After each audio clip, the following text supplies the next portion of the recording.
23 ఏళ్ల వయస్సులో దేశం కోసం ప్రాణం అర్పించిన యువకుడు ఎవరో తెలుసా? అతడే మన భగత్ సింగ్. భారత స్వతంత్ర సమయంలో ఎంతో కీలక పాత్ర పోషించినటువంటి విప్లవ వీరుడు భగత్ సింగ్.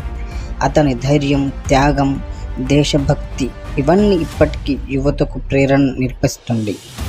1907లో పంజాబ్లో జన్మించిన భగత్ సింగ్ చిన్నప్పటి నుంచే దేశభక్తి భావాలతో పెరిగాడు. అతని కుటుంబం కూడా స్వతంత్ర ఉద్యమంలో పాల్గొనడంలో అతనికి చిన్న వయసులోనే దేశం కోసం పోరాడాలనే సంకల్పం వచ్చింది. 1928లో లాలా లజపత్ రాయ్ మరణం తర్వాత భగత్ సింగ్ మరియు అతని స్నేహితులు బ్రిటిష్ అధికారిపై ప్రతీకారం తీర్చుకున్నారు. తర్వాత 1929లో ఢిల్లీలో అసెంబ్లీ బాంబ్ పేల్చి ఇంకా మేం ఉన్నాం అని బ్రిటిష్ ప్రభుత్వానికి సందేశం ఇచ్చారు.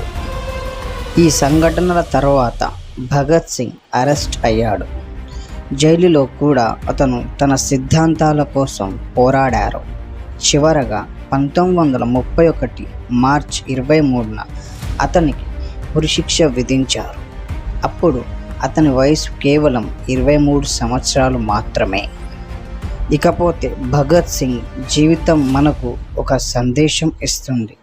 దేశం కోసం ఏదైనా చెయ్యాలి అనే ధైర్యం ఉండాలి.